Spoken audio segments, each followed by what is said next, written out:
찬송가 445장 함께 찬양하겠습니다.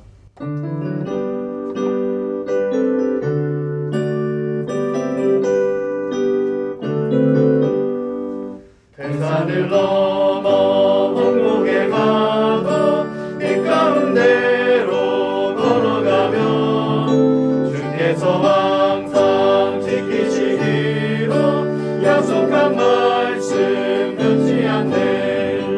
하늘의 영광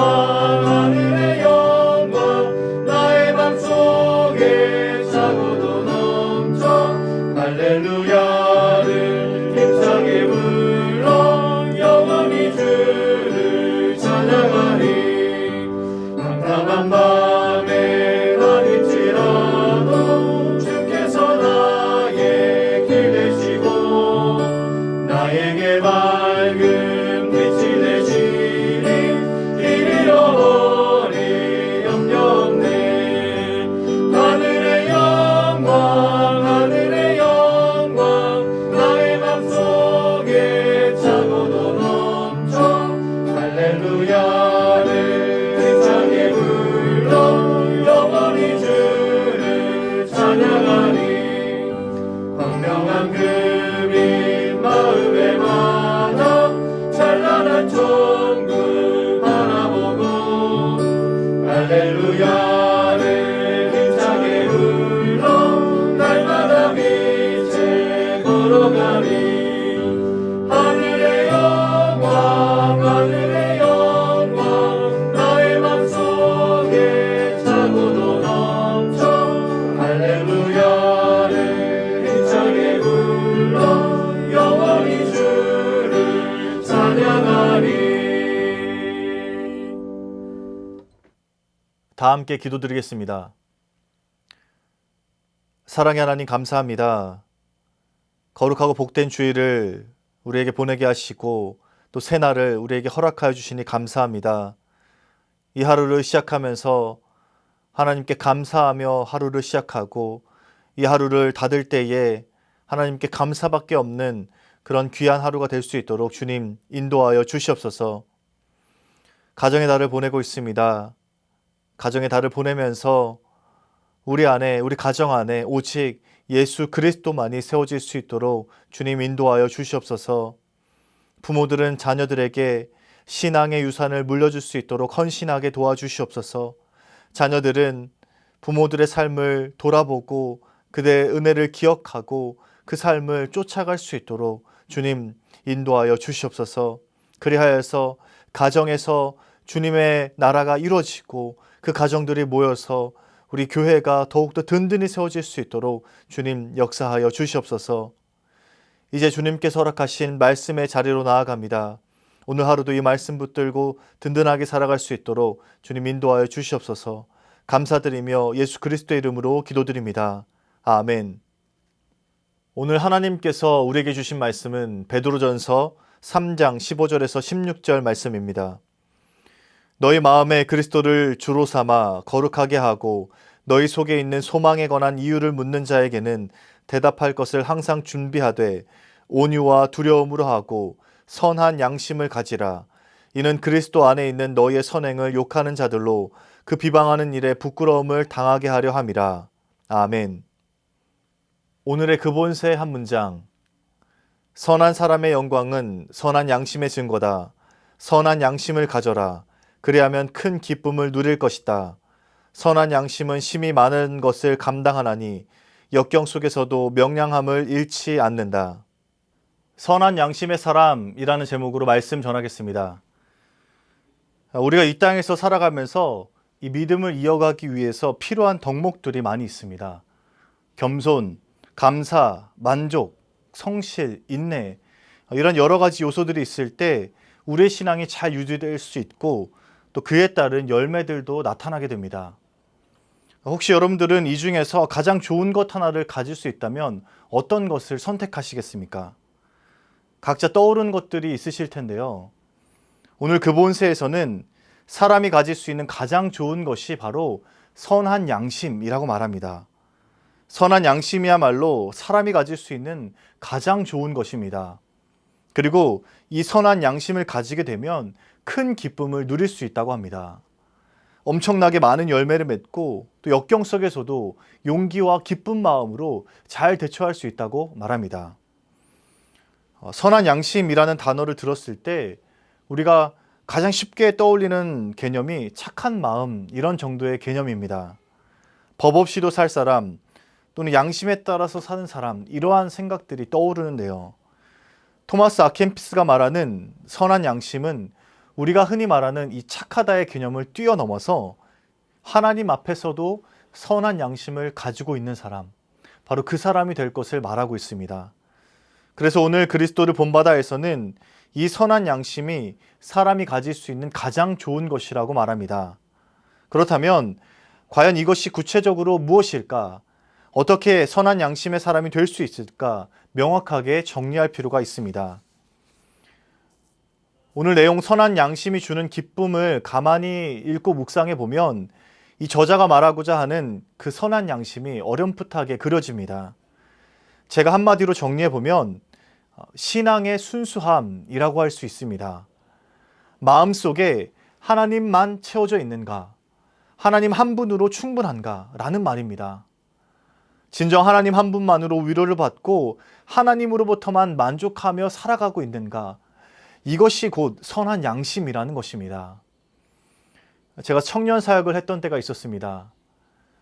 아직 흔들리기도 하고 또 신앙의 습관이 이 뿌리 깊게 박혀있지 않은 그런 청년들을 대상으로 말씀을 나누고 함께 성경을 공부했습니다. 그런데 그 청년들로부터 느꼈던 것이 바로 이 순수함입니다. 하나님이라는 단어만 가지고도 몇 시간을 이야기하고 그 말씀에 푹 젖어서 살아가는 그 청년들을 볼 때 순수함이라는 그 감정이 가슴 깊이 새겨졌습니다. 자신이 살아가고 있는 그 학교와 또 직장에서 어떻게 신앙을 유지할 것인지 처절하게 고민하고 씨름하고 있던 그들이었습니다. 그 안에, 그 마음 안에 정말 하나님을 향한 신앙의 순수함을 가지고 있었던 청년들이었습니다. 오늘 토마스 아켄피스는 선한 양심이 바로 이 신앙의 순수함과 연결되어 있다고 말합니다. 이와 관련해서 아주 인상 깊은 단락이 있는데요. 88페이지 마지막 단락입니다. 양심이 순수한 사람은 쉽게 만족하고 평안해진다. 그대가 칭찬받는다고 더 거룩해지는 것이 아니요 비난받는다고 더 무가치해지는 것이 아니다. 있는 그대의 모습이 그대의 모습이다. 사람들의 칭찬으로 인해 그대가 하나님 앞에서 그대 모습보다 더 위대한 사람이 될 수는 없다. 우리의 중심과 마음을 보시는 하나님께서는 얼마나 우리의 마음이 정결하고 또 순수한지를 보고 그 모습을 보고 기뻐하십니다. 하나님께 순수한 마음을 가지고 선한 마음을 가지고 나아가는 이들을 하나님께서는 원하고 받아들이십니다. 이 선한 양심은 성경에서도 줄곧 강조하고 있는 내용입니다. 사실 성경에서 말하고 있는 선한 양심은 도덕적인 개념을 강조하고 있는 것처럼 보이기도 합니다. 그래서 바울 서신과 일반 서신에 기록된 권면의 부분에 특히 이 선한 양심을 강조하고 있는데요. 교회 지도자들을 세울 때에 선한 양심을 소유하고 그 선한 양심이 온전히 드러나는 사람을 뽑을 것을, 세울 것을 말하고 있습니다. 디모데전서 3장 8절에서 9절에는 이렇게 기록되어 있습니다. 이와 같이 집사들도 정중하고 일구이언을 하지 아니하고 술에 임박히지 아니하고 더러운 일을 탐하지 아니하고 깨끗한 양심의 믿음의 비밀을 가진 자라야 할지니. 특별히 경건한 성도는 술을 즐기지 않는 사람이고 또 난폭하거나 다투지 않고 돈을 사랑하지 않는 사람이고 자기 가정을 온전히 잘 다스리는 사람이라고 사도 바울은 말합니다. 그리고 이 중심에 바로 선한 양심이 있는 것입니다. 만약 성도가 세상 사람과 다를 바 없는 삶을 살고 있다면 선한 양심이 무뎌져 가고 있는 것입니다. 죄와 악에 빠져가면서도 영적 갈등이 없다면 선한 양심이 온전히 작동하고 있는지 점검해야 합니다. 그리고 오늘 본문 말씀 또한 바로 그러한 맥락에서 나온 말씀입니다. 베드로전서 3장 15절 16절 말씀을 읽어보겠습니다.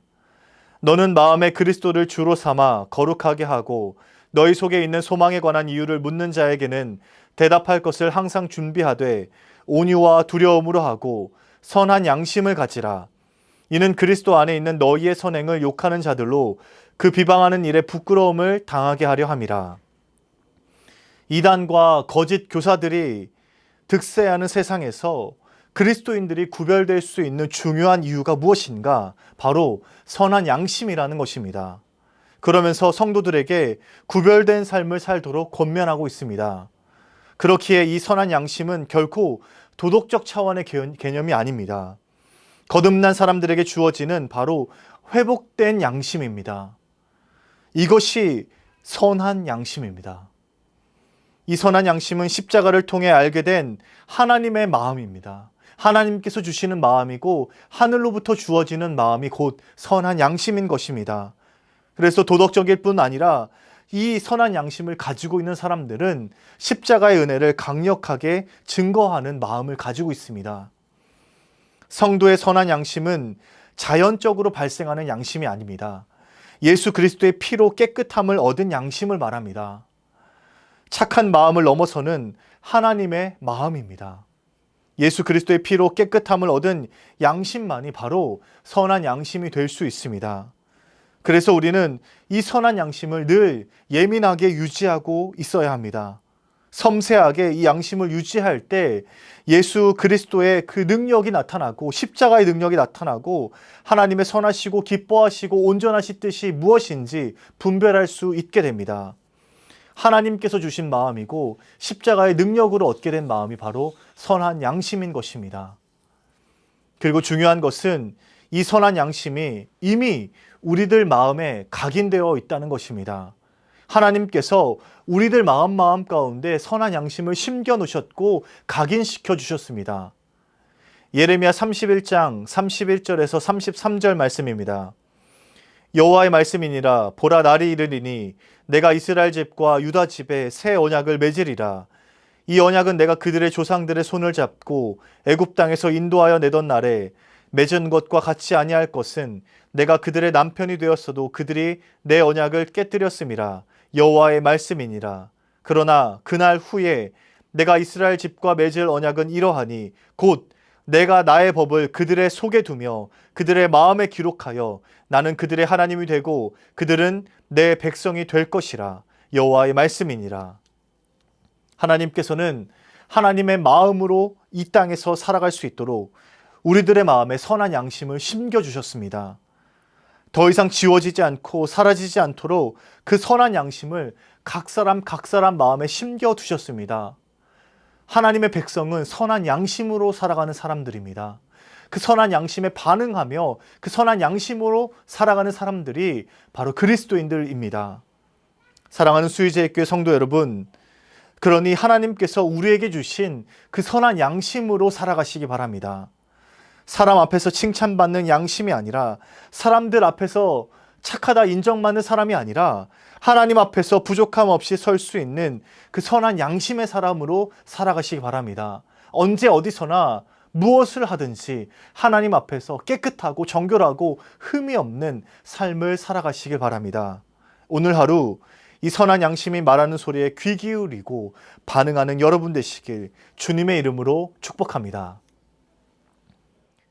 사랑의 하나님, 하나님께서 더 이상 지워지지 않고 사라지지 않을 그 선한 양심을 우리의 마음속에 새겨주셨습니다. 주님, 우리가 그 양심에 반응하는 삶을 살 수 있도록 인도하여 주시옵소서.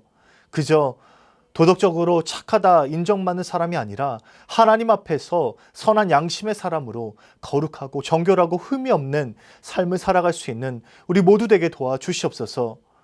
누가 보지 않고 아무도 우리를 쳐다보지 않는 그곳에서도 우리가 하나님의 사람으로 담대하게 선하게 살아갈 수 있도록 주님, 우리의 삶을 주장하여 주시옵소서. 연하의 주님 가르치신 기도를 드리오니 하늘에 계신 우리 아버지, 아버지의 이름을 거룩하게 하시며 아버지의 나라가 오게 하시며 아버지의 뜻이 하늘에서와 같이 땅에서도 이루어지게 하소서.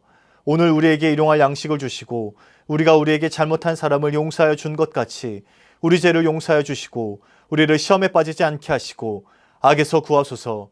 나라와 권능과 영광이 영원히 아버지의 것입니다. 아멘.